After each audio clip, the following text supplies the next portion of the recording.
अस्सलाम वालेकुम। आज हम लोग जो है यूएस हिस्ट्री स्टार्ट करेंगे। सिलेबस एनालिसिस जो है वो मैं एक सेपरेट वीडियो में आपको बता दूंगी कि जी कौन सा चीज़ें इंपॉर्टेंट है, कौन सी चीज़ें नहीं है। बट यह है कि यूएस हिस्ट्री का सिलेबस जो जनरली हम देखते हैं, एग्जाम भी देखते हैं, एक बहुत ही मुश्किल समझा जाता है बाय द कैंडिडेट्स। ठीक है, समझा जाता है कि जी हम तो ये कर ही नहीं सकते, मार्क्स कभी मिलते नहीं है। And for some reason we always blame कि शायद एफपीएससी का जो मार्किंग क्राइटेरिया है वो इतना अच्छा नहीं है, या शायद इसीलिए वो फेल करते हैं यूएस हिस्ट्री के कोर्स में। But that's really not true. तो बहुत डेट्स बहुत ज्यादा है जिसकी वजह से मेमोराइजेशन में थोड़ी सी प्रॉब्लम होती है। इसके अलावा कॉन्सेप्ट्स बहुत ज्यादा है, इवेंट्स बहुत ज्यादा है। अभी तक इफ यू आस्क मी, मुझे टाइम लगता है टू रिकॉल कि अच्छा भाई फलानी चीज किस डेट को हुई थी, because again human beings can't recall each and every date जो उनके जहनों में होती है।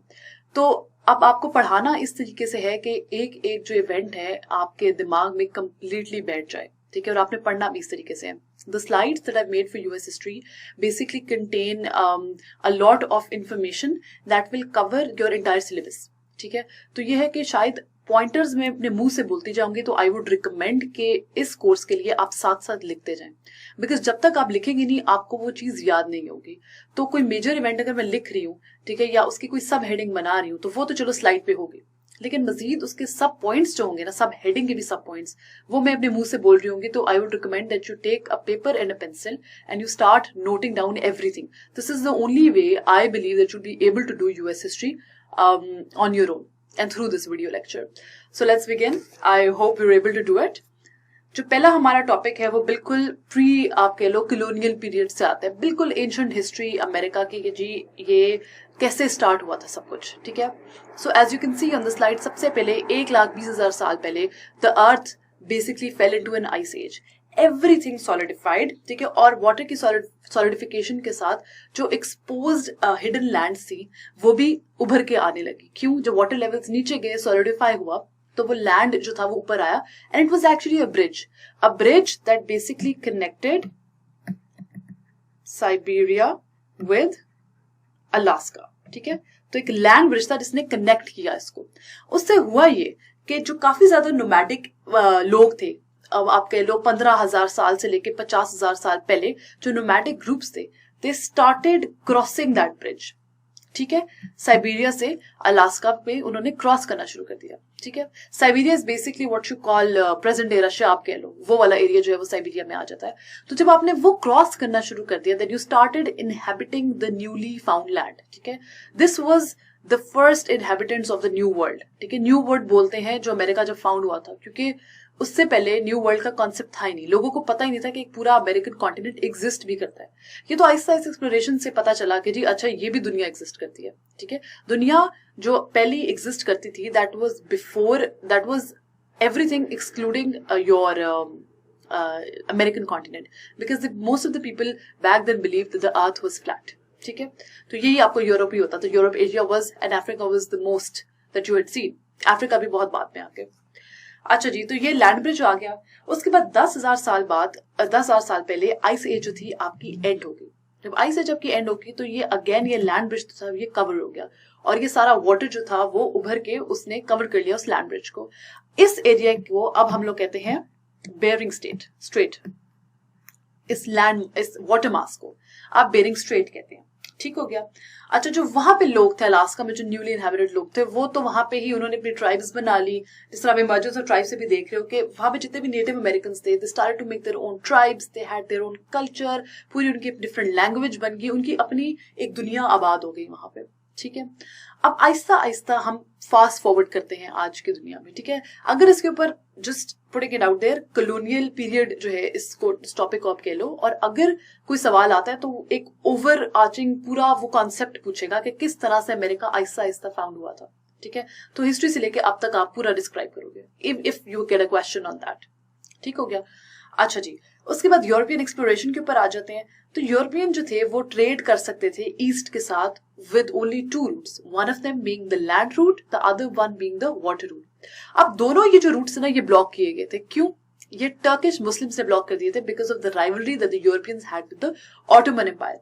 तो भाई उन्होंने कहा कि we need to look towards the west, we need to figure out new ways, we need to figure out new routes to go that cross and that cross the other side of the continent, और वो जाके हमें ले जाके हमें वापस Asia तक पहुंचा दें, ईस्ट तक पहुंचा दें। क्योंकि यूरोपियंस को ईस्ट के साथ तो ट्रेड करना ही था, their basic survival dependent on that, ठीक है। अच्छा जी, उसके बाद आप देखते हो कि पोर्चुगल, हाँ पोर्चुगल जो है वो सबसे पहले यहाँ पे यूरोपियन एक्सप्लोरेशन जो थी वो स्टार्ट हुई थी अमेरिकन कॉन्टिनेंट की। अच्छा, यहाँ पे जो नोटेबल नाम मैं आपको बताती जाऊंगी, आपने इनको नोट डाउन करते रहना है। अच्छा जी, पोर्चुगल की एक्सप्लोरेशन में सबसे पहले है Prince Henry.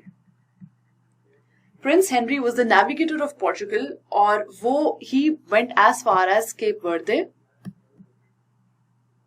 Gold Coast and the Congo River. Cape Verde, Gold Coast and the Congo River. Prince Henry जो थे यहां तक पहुंचे। पोर्चुगल ने सबसे पहले एक्सपीडिशन लिया, उन्होंने कहा भी हमने न्यू वर्ल्ड को ढूंढना है, हमने वेस्ट की तरफ जाना है, हमने नए रूट्स ढूंढने हैं to connect to Asia, and prince Henry was the first one.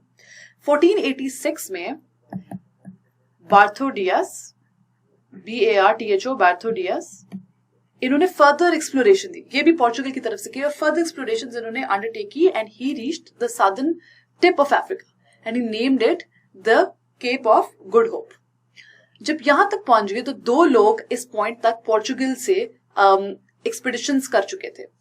तो व्हाट हैपेंड वाज कि there was a last person in 1501, Pedro Cabral, ठीक है, who basically reached Brazil in South America. So he went as far as reaching Brazil in South America. So these were the Portuguese people who basically undertook different European explorations. उसके बाद आ जाती हैं आपकी Spanish explorations. So Spanish exploration सबसे जो important नाम है that all of us know is Christopher Columbus, who was Italian by birth. But why did he go to Spain to undertake a whole new expedition? Was because Columbus was convinced that the earth is round, and the king and the queen of Portugal did not support him.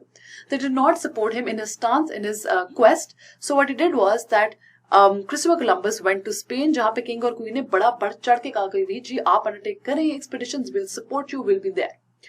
इसके बीच में मैं बताती हूँ, जब Spain की expeditions complete हो गई थी, तो before I forget, there was a treaty signed between Spain and Portugal which is known as the treaty of Tordesillas, ठीक है। अच्छा, अब ये ट्रीटी साइन इसलिए हुई थी to divide the new world between Spain and Portugal, ठीक है। Coming back to the Spanish expeditions, so basically पहला जो उनका एक्सपेडिशन था, इट वाज जो वॉयज थी, it was in 1492 Christopher Columbus की, जहां पे वो बहामास तक गए, और उसके बाद जब वो वापस आए, then he brought gifts that were completely unknown to the king and the queen of Spain. तो वो भी यूरोपियंस काफी परेशान हो गए कि ये तो काफी नई नई अशिया हैं और ये तो न्यू वर्ल्ड से आई हैं, and these were unknown to Europe. तो काफी ज्यादा उसको अप्रिशिएट किया गया। फिर क्रिस्टोफर कोलंबस ने दूसरी अपनी एक्सपेडिशन ली, तीसरी अपनी वॉयज की, सेकेंड वॉयज वाज इन 1493। अगर आप इसकी वॉयजेस की डेट्स ना भी याद रखें तो मसला नहीं है, but I am just going to narrate them to you, so in case if you want to write them down. The third one was in 1498 and the fourth was in 1502। जो fourth उनकी voyage थी, तब उन्होंने हॉन्डुरस जो था वो explore कर लिया। ही ऑल्सो फाउंडेड, वो उन्होंने ढूंढ ली जगह, लेकिन उन्हें रिटर्न टू स्पेन, उसके बाद वो फर्दर एक्सप्लोरेशन ले नहीं सके, ठीक है। अच्छा, फ्रांस की तरफ आ जाते हैं। 1534 में, let me just erase this, France में जी 1534 में जैकुआर कार्टायर, basically he was the person from France who undertook, and he basically also organized the French West Indian Company, ठीक है। इन्होंने मजीद एक्सप्लोर किया अमेरिकन कॉन्टिनेंट को। He went to Missouri. France ने also other than exploration, France also founded a lot of elements, metals over there, ठीक है। lot of copper, silver was founded by France. तो France से काफी earn भी किया था through a lot of operations and expeditions that they had in the American subcontinent.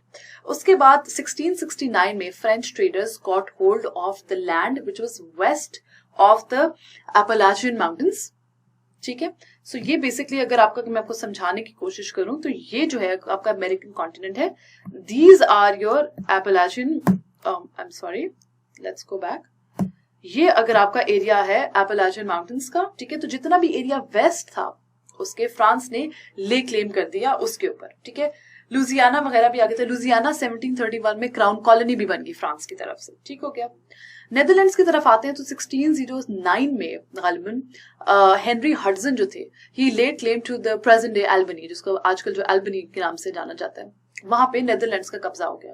और finally जो इंग्लैंड की तरफ से कॉलोनाइजेशन होता, that was the most massive colonisation and that is the colonisation that we are going to study in our later course as well, because इसी की वजह से जंगें भी लड़ी गई थी। और आपको पता है that ultimately US got freed, या US fought its long lost battle, the war of independence with the British. So British बड़े तरीके से यहाँ पे आए, कॉलोनाइजेशन हुई, और ये एलिजाबेथियन एरा में था। वर्जीनिया, डूना, न्यू फाउंडलैंड, इस तरह की जगह उन्होंने एक्सप्लोर करना शुरू कर दी। फिर क्वीन ने चार्टर ग्रांट किया to sir Humphrey and sir Henry and sir Walter, sir Walter, ठीक है। इनके अगेन इनके फर्स्ट नेम्स भी याद रखें, तो I think that should be more than enough, because there US history has a lot of names, a lot of dates that you need to memorize. तो अगर आप whatever works for you उसको आसानी से अपने लिए ब्रेक डाउन करें। अच्छा जी, इनको चार्टर ग्रांट किया कि बकायदा तौर पे आप जाएं और कॉलोनाइजेशन करें, ठीक है। ये इंग्लैंड का बेसिकली तरीका था। Sir Walter he reached North Carolina, he laid claim to the entire area in the name of the queen, ठीक है। और जो पहली ब्रिटिश कॉलोनी थी in America, that was in Jamestown in 1607, Jamestown में थी, ठीक हो गया। अच्छा जी, अब हम बात करते हैं गोल्स ऑफ कॉलोनाइजेशन के। जी प्रॉब्लम क्या था, इतने ज्यादा कंट्रीज ने कॉलोनाइजेशन की क्यों? The first and the foremost is the history of colonisation. तो जितने भी ममालिक यहाँ पे देख रहे हैं, पोर्चुगल, स्पेन, फ्रांस, ये वो, they had a long history of colonising various areas and America was no different for them, ठीक है। लेकिन हाउएवर जो सबसे बड़ा जो रीजन था जो कॉलोनाइजेशन की तरफ लेके जाता था, वाज द पॉलिसीज, जो बहुत हार्ड कोर, बहुत रिजिड, बहुत ब्रूटल पॉलिसी जो होती थी मर्केंटिलिज्म की। मर्केंटिलिज्म क्या है कि जी आप कॉलोनीज में जाएं, उसको आप कंप्लीटली टेक ओवर कर लें, वहां पे प्रोडक्शन आप मना करते हैं, आप उनको फॉरबिड करें कॉलोनिस्ट को कि आप अपनी कोई चीज प्रोड्यूस नहीं करेंगे, everything that you are going to have और use is going to be imported from Britain, जो कि होम कंट्री है, ताकि होम कंट्री को भी फायदा हो। और यहाँ पे जितनी भी चीजें बन रही थी वो उनके अपने इस्तेमाल के लिए नहीं होती थी, जितनी भी चीजें अमेरिकन कॉन्टिनेंट में बन रही थी वो जाती थी वापस ब्रिटेन में। अब ये बहुत हार्श पॉलिसीज है जहां पे आप अलाउ नहीं कर रहे लोकल्स को to use whatever they produced, because you are asking them to import it on heavier prices, ठीक है, from Britain, from the home country. इससे होता क्या है कि आप उनको भी इंडिपेंडेंट नहीं बना रहे, ठीक है। उसकी वजह से उनके दिल में रिजेंटमेंट भी बहुत ज्यादा बढ़ती थी। और जो भी आप चीज सेल ऑफ कर रहे हो कॉलोनिस्ट को, वो एक ग्रेटर प्राइस पे कर रहे हो, ठीक है। कीमतें आप उनके लिए बढ़ा रहे हो, तो आप कभी उनको पावर नहीं कर रहे, वो गरीब के गरीब ही रह रहे हैं, और आपका जो होम कंट्री है वो अमीर का अमीर ही होता जा रहा है, ठीक हो गया। अच्छा जी, दिस बेसिकली, हाँ जी, अब आखिरी जो चीज है हमारी इस चैप्टर के अंदर, that is your factors of colonisation. So colonisation के फैक्टर्स क्या है कि जी सबसे पहली जो चीज जो मेरे ज़हन में आ रही है और जो आपकी स्लाइड पे लिखी हुई है, इस पॉपुलेशन ग्रोथ। आपकी यूरोपियन पॉपुलेशन वाज इतनी ज्यादा थी, there were around 100 million people living in Europe at that time. और जब इतनी ज्यादा पॉपुलेशन थी आपकी, तो then you wanted to basically explore new areas. तो फिर यूरोप ने खुद भी भेजना शुरू कर दिया था लोगों के, आप जाएं, आप सेटल हो अमेरिकन कॉन्टिनेंट के अंदर। फिर ट्रेड विद द ईस्ट, जो सबसे पहले मैंने बात की कि बहुत बड़ा इंसेंटिव था कि हमने ईस्ट के साथ ट्रेड करना है, we are going to make sure कि जी हमारे न्यू रूट्स बने, हम मुस्लिम्स के ऊपर क्यों रिलाई करें अगर हमने ईस्ट के साथ ट्रेड करना है। तो फिर इंडस्ट्रियल ग्रोथ, अब प्रोडक्शन ऑफ गुड्स आपकी होम कंट्री में ज्यादा हो रही है। अब ब्रिटेन ज्यादा चीजें बना रहा है लेकिन बेचने के लिए चीजें नहीं है। अब होम कंट्री कितना कंज्यूम करेगा, कितनी आप चीजें एक्सपोर्ट करोगे, आपको नई जगह चाहिए थी एक्सपोर्ट करने के लिए। डिजायर फॉर वेल्थ, जो कि बहुत एक कॉमन प्रॉब्लम है कि हर मुल्क का, कि जी आपने you want to be wealthy, you want to extract the wealth of other nations by colonising them. और सबसे एक और रीजन था कि रिलीजियस इंटॉलरेंस बहुत थी यूरोप में, तो लोग भागते थे एक ऐसे मुल्क में जहाँ पे थोड़ा सा फ्रीडम थी, उनको रिलीजियस फ्रीडम थी। तो जी इन पांचों रीजंस की वजह से बेसिकली आपकी कॉलोनाइजेशन जो थी वो बहुत ज्यादा स्पीड अप हो गई थी। I'm going to end my lecture over here because then we're going to start American War of Independence after this. So I hope you enjoyed the lecture and I hope कि आपको समझ आई है।